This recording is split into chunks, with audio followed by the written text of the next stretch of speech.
നമസ്കാരം. Welcome to Geetha's Bhakti ഗീതം. One day one ശ്ലോകം. Srimad Mahabhagavatam 1059th day. Today 8th shloka of Prathamaskandha 14th chapter. For details please see the description box. Geetha's Bhakti Geetham, ഒരു ദിവസം ഒരു ശ്ലോകം. ശ്രീമദ് മഹാഭാഗവതം. ഇന്ന് 1059 ദിവസം. പ്രഥമസ്കന്ധത്തിലെ 14ാമത്തെ അധ്യായത്തിലെ 8ാമത്തെ ശ്ലോകം. ഓം നമോ ഭഗവതേ വാസുദേവായ. ഓം ശ്രീകൃഷ്ണ പരമാത്മനേ നമ. ഹരിശ്രീ ഗണപതയേ നമ. അവിഘ്നമസ്തു ശ്രീ ഗുരുഭ്യോ നമ. ഓം തത്സത്. കൃഷ്ണം നാരായണം വന്ദേ.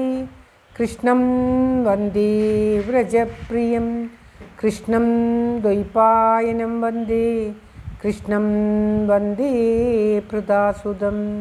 ശ്രീപരമാനന്ദനാഥനായ അദ്വൈതദീപമായി മോക്ഷേക്ഷു വൃന്ദമന്ദാരമായി കാരുണ്യവാരിധിയായി വിഭൂദേശനാം നാരായണൻ മമ മന്ദത മാറ്റണം.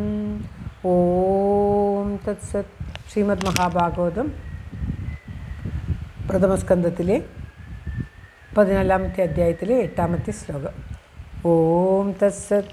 ഗദാ സപ്താധുനാ മാസ ഭീമസേന തവാനുജ നായാദി കസ്യ വാഹേതോർനാഹം വേദേദമഞ്ജസ. ഓം തത്സത്. ഗദാ സപ്താധുനാ മാസ ഭീമസേന തവാനുജ നായാദി കസ്യ വാഹേതോർനാഹം വേദേദമഞ്ജസ. ഓം തത്സത്. ധർമ്മപുത്രർ യുധിഷ്ഠിരർ പറയുകയാണ് പദം പിരിക്കേണ്ടത്. ഗഥ സപ്താധുന മാസ. ഗഥ സപ്ത ആധുന മാസ ഭീമസേന തവ അനുജ ന ആയാദി കസ്യ വാ ഹേതോ ന അഹം വേദേദം അഞ്ജസ. അതായത് അധുന ഇപ്പോൾ, സപ്തമാസ ഗത 7 മാസം കഴിഞ്ഞു, ഭീമസേന അല്ലയോ ഭീമസേന, തവ അനുജ നിൻ്റെ സഹോദരൻ, ന ആയാതി വരുന്നില്ല, കസ്യ ഹേതോ വാ എന്തു ഹേതുവാണെന്ന്, അഞ്ജസ ശരിയായിട്ട്, അഹം ന വേദം വേദം അഞ്ജസ അഞ്ജസ എന്ന് പറഞ്ഞാൽ ശരിയായിട്ട്, അഹം ന വേദ ഞാൻ അറിയുന്നില്ല. ധർമ്മപുത്രർ പറയുകയാണ്, ഹേ ഭീമസേന, നിൻ്റെ അനുജൻ പോയിട്ട് മാസങ്ങൾ 7 കഴിഞ്ഞുവല്ലോ, ഇനിയും വന്നിട്ടില്ല. എന്ത് കാരണമാണെന്ന് പരമാർത്ഥം ശരിയായിട്ട് ഞാൻ അറിയുന്നില്ല. എന്തുകൊണ്ടാണ് ഭീമസേനൻ ഇത്ര നാളായിട്ടും വരാത്തത് എന്ന് ഞാൻ അറിയുന്നില്ല എന്ന് ധർമ്മപുത്രർ പറയുകയാണ്. എനിക്കറിയില്ല എന്താണ് ഇത്ര വൈകാൻ കാരണം. അല്ലയോ ഭീമസേന, നമ്മുടെ എന്ന് പറയുന്നതിന് പകരം നിൻ്റെ അനുജൻ പോയിട്ട് ഇത്ര 7 മാസത്തിലധികമായി, ഇനിയും അവൻ തിരിച്ചു വന്നിട്ടില്ല.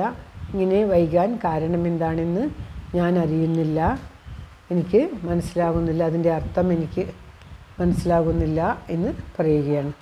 എന്തൊക്കെയോ ദുർനിമിത്തങ്ങൾ കാണുന്നു. എല്ലാ സ്ഥലത്തും പലതരത്തിലുള്ള ദുർനിമിത്തങ്ങൾ. മനസ്സിനും സന്തോഷമില്ല. അപ്രകാരം ഇരിക്കുന്ന ധർമ്മപുത്രർക്ക് എന്തോ സംഭവിച്ചിട്ടുണ്ടാകും എന്നുള്ള ഒരു തോന്നലുണ്ട്. എന്നാൽ അതെന്താണെന്നൊട്ട് ശരിക്കും അറിയുന്നുമില്ല. അതുകൊണ്ടാണ് തൻ്റെ സഹോദരനോട് ഇപ്രകാരം പരിഭവം പറയുന്നത്. അനേക ശ്ലോകങ്ങളിലായിട്ട് ധർമ്മപുത്രർ പറയുന്നതാണ് ഇനി പാരായണം ചെയ്യാനുള്ളത്. ശ്ലോകം ഒരിക്കൽ കൂടി. ഗദാ സപ്താധുനാ മാസ ഭീമസേന തവാനുജ നയാദി കസ്യ വാഹേതോർനാഹം വേദേദമഞ്ജസ. ഓം തത്സത്. സർവത്ര ഗോവിന്ദനാമ സങ്കീർത്തനം. ഗോവിന്ദ ഗോവിന്ദ. എല്ലാവരുടെയും നന്മയ്ക്കും ആയുരാരോഗ്യ സൗഖ്യത്തിനുമായി പ്രാർത്ഥിച്ചുകൊണ്ട് ശ്ലോകം ഭഗവാന്റെ തൃക്കാൽക്ക് സമർപ്പിക്കുന്നു. Geetha Rajan. Thank you for watching. All the best. Have A very very nice day. God bless you. ദൈവം അനുഗ്രഹിക്കട്ടെ. എല്ലാവിധ സൗഭാഗ്യവും എല്ലാവർക്കും ഉണ്ടാകട്ടെ. ഓം തത്സത്.